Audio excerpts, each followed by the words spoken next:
I think my biggest success in my life was I survived. I really mean that because in those periods of time, we didn't have central heating, forced air, or anything like that. We had coal stoves and we had to shovel coal and all this stuff.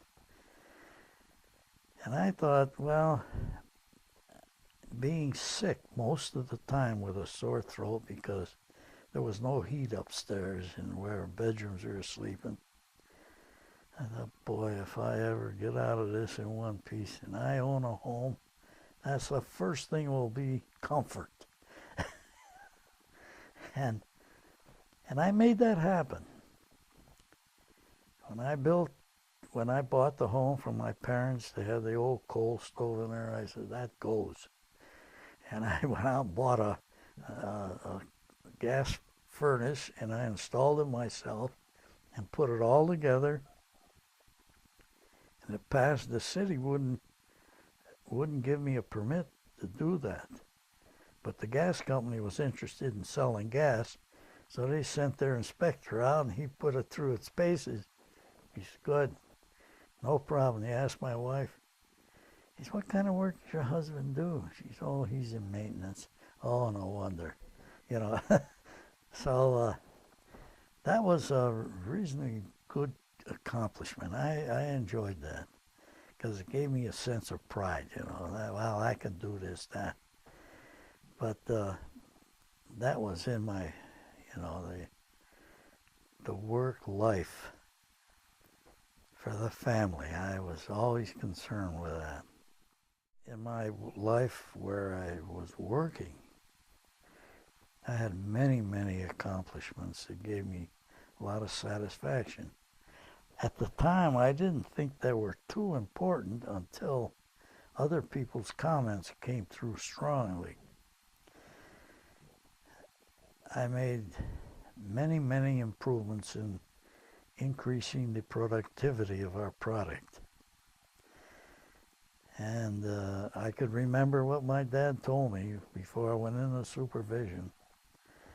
Because I asked him what he thought of supervision. Oh, he said, now wait a minute.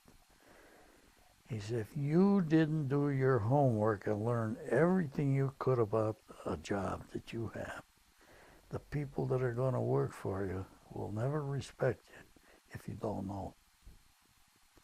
So I took that to heart, and I learned that job from the pit all the way up to the stack. I'd learned it so well, Nicholas, that they asked me to go to South America as a consultant for 7 months. I took a high-speed machine down there. I taught school. I taught them all the procedures that we used there. You trained them all. Trained them in every aspect of the process. I wore a crown down there because they didn't know anything and I knew more.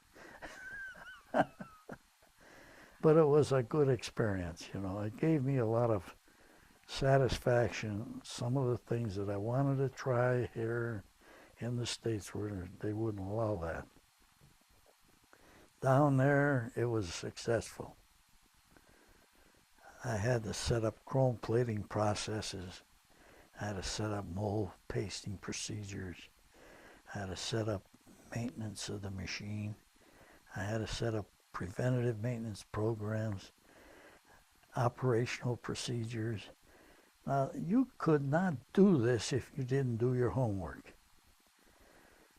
They had what they called Bonnefoy machines, which were rotary machines, making 60 bulbs a minute. I took that machine down there, we were making 940 a minute, and they shut all 5 of their Bonnefoy machines down.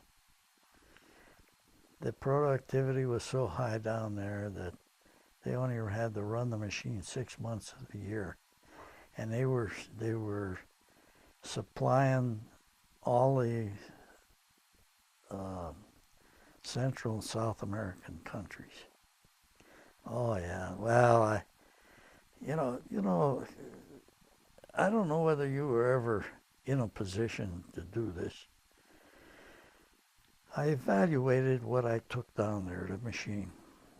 And I realized that it was not a machine that had flexibility to it. It was a machine that could handle larger product.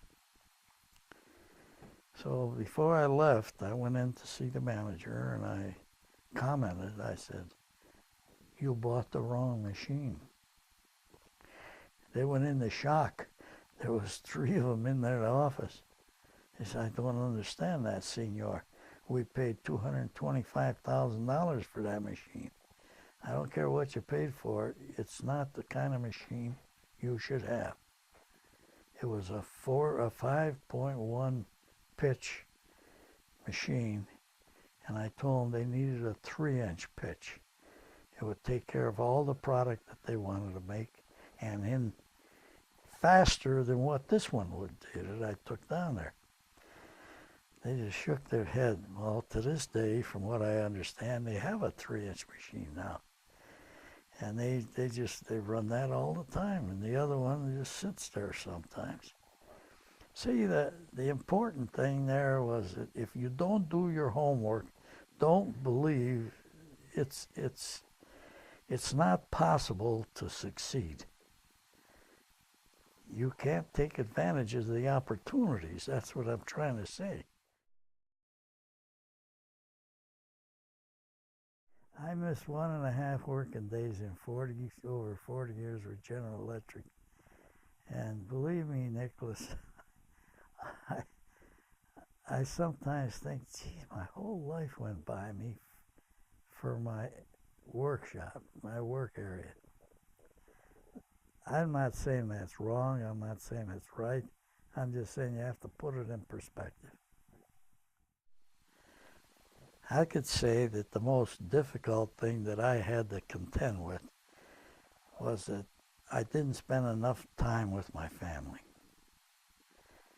And that was regrettable because I had a nice family.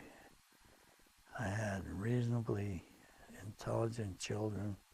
I had a good wife who was a good Christian, and she raised the children. And it was disappointing to me that I didn't spend more time because they grew up and went right past me.